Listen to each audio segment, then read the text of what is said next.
চেয়েছিলাম অধিকার, চেয়েছিলাম অধিকার, মেধা না কোটা, মেধা না কোটা, চেয়েছিলাম অধিকার।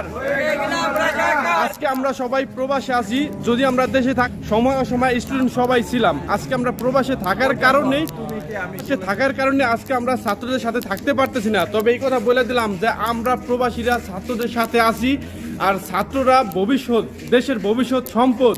তো আমরা ইনশাআল্লাহ ছাত্রদের সাথে আছি। তুমি কে আমি কে, তুমি কে আমি কে, চেয়েছিলাম অধিকার, কে বলেছে রাজাকার, স্বৈরাচার স্বৈরাচার, কে বলেছে রাজাকার, কে বলেছে রাজাকার।